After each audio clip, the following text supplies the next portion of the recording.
because today we're going to unlock a part of language that literally lets us bend reality. We're going to completely demystify conditional sentences.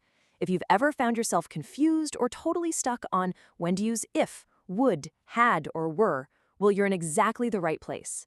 We're going to go on a bit of a journey together. We'll start out grounded in absolute reality, and by the end, we'll be traveling through time and dealing in pure imagination. Okay, let's dive right into this. Here's our roadmap. First up, the power of what if. Then we'll check out the real-world conditionals, followed by imagining the impossible, changing the past, and a really fun one called mixing up time. Finally, we'll wrap the whole shebang up with a real versus unreal recap.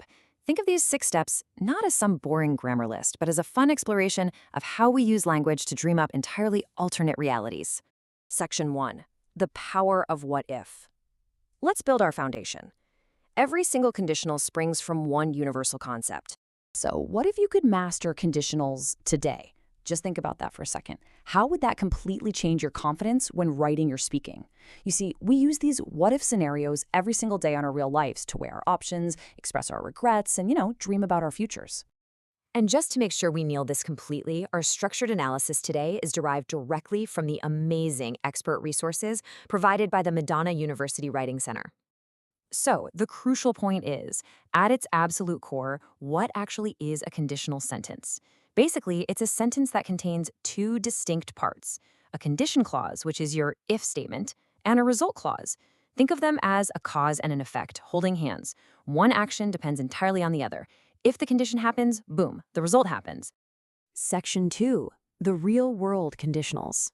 Let's see how this works in practice, starting with the absolute easiest concepts, things that are actually possible in the real world. Imagine you're getting ready for your daily commute. You peek out the window and think, if it rains, I take an umbrella with me to work. This is our very first type of conditional. And as you can see, it's completely grounded in daily life reality. We call that the zero conditional. The grammar here is incredibly balanced. You have if plus the simple present tense for the condition, and then the simple present tense right back again for the result. Why? Because it indicates something that is always or generally true. It's a fact. It's a habit. Take our second example. If I wake up early, I always read in bed. The present tense here perfectly signals that these actions are super typical and completely possible. But what happens when we look forward? Let's animate our thoughts into the future for a second. If I see you later, I will say hello. We have just stepped into the first conditional, dealing with a probable future scenario. Let's break down this first conditional formula. The if clause stays firmly in the simple present tense, if I see you, but the result clause leaps into the future using will plus a base verb. We use this to talk about a probable future result. It hasn't happened yet, but it's very, very possible. Just like our second example, if I don't see you later, I won't be able to say hello. All right, Section 3, imagining the impossible, the second conditional. Let's move on and see how this builds, because we are officially leaving reality behind and entering the exciting realm of hypotheticals. I think we can all relate to this dream scenario, right? If I had $1 million, I would buy a large vacation home. This right here is the second conditional in action. We use this to talk about situations that are unlikely or, frankly, just impossible right now. Now, what's really absolutely crucial here is the rule you see at the bottom. Let's look at the form first. If plus simple past, followed by a modal like would or could, plus a base verb. But here is the secret that trips everybody up. The past tense in this conditional is not talking about the past. No way.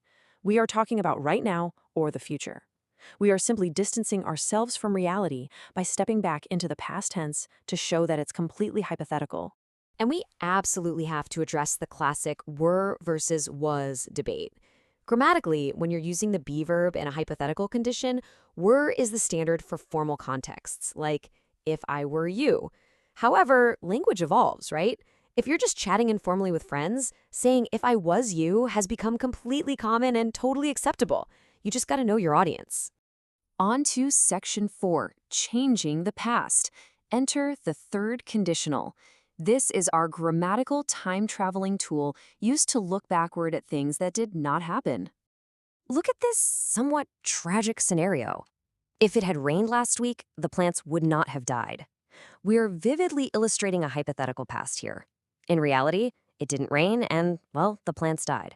We're using language to imagine an outcome that is the exact opposite of reality. The formula for the third conditional looks a little intimidating, I know, but stick with me. It's if plus the past perfect, that's the had rained part, followed by a modal plus the present perfect, the would not have died part. It's essentially just a tool for expressing past regrets, relief, or missed opportunities. Like our second example, if I had finished college, I would have become a doctor. It's looking backward at a totally closed door. Section 5, Mixing Up Time, Mixed Conditionals. I know things are getting a little complex now, but you're doing absolutely great. Let's clearly break down exactly how timelines can cross over. And this brilliantly illustrates how we can actually mix timelines side by side. Sometimes a past event affects the present, or an ongoing present state affects a past event. Notice the first form. This is where an unreal past changes an unreal present. If I had finished college, our past perfect condition, I would be a doctor now. The result ends right now, in the present day. Then, look at the second form. This is an unreal present state changing an unreal past event. If I spoke louder, meaning generally today, like a personality trait, you would have heard me before, back in the past. It's so fascinating how we can mix